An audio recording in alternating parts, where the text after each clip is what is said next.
Jessica, are you ready? Okay, Jessica, when you're ready. Perfect, I'm ready. If I were to offer you a glass of wine, you may have a few questions. Like, is it red or white? What are the flavor attributes? We have this in a lot of our different food products like cheese, beer, and some of our fermented products, but why don't we have it in steak? Let me take a step back. My project is on dry aging beef. Dry aging is an age old process where we remove meat from protective packaging and leave it in a refrigerated environment to allow those conditions to help enhance the flavor. Now, more recently, we've moved to a more wet age process where the meat is stored inside protective packaging and it's easier to stack inside of boxes.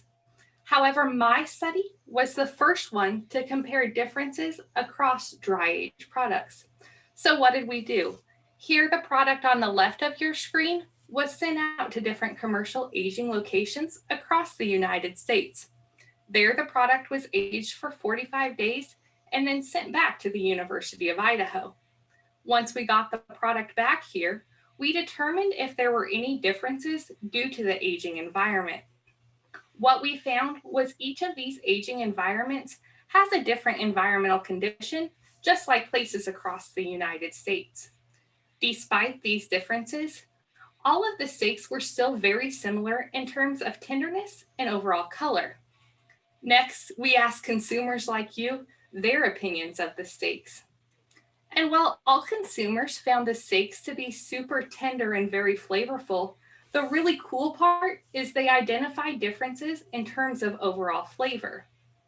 Steaks that were aged in places like Portland, Oregon, had a more nutty and earthy flavor compared to steaks that were aged in places like the northeast of the United States that offered a more overall cheesy flavor.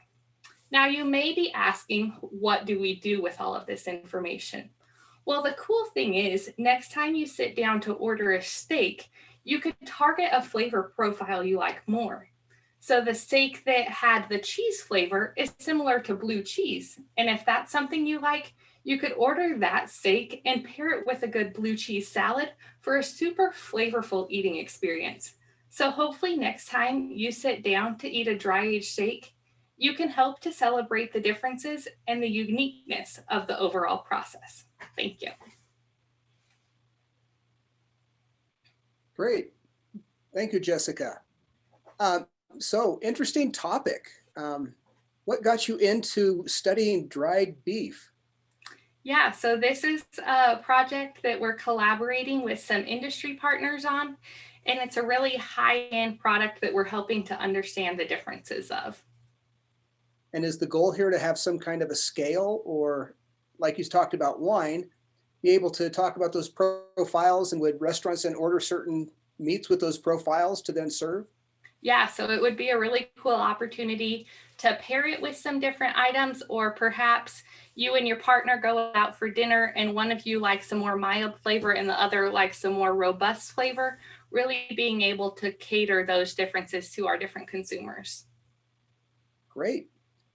So do people on campus get to taste all the different meats? Yeah, so we had taste panels on campus. We had over 600 consumers pre-COVID come and sample the steaks.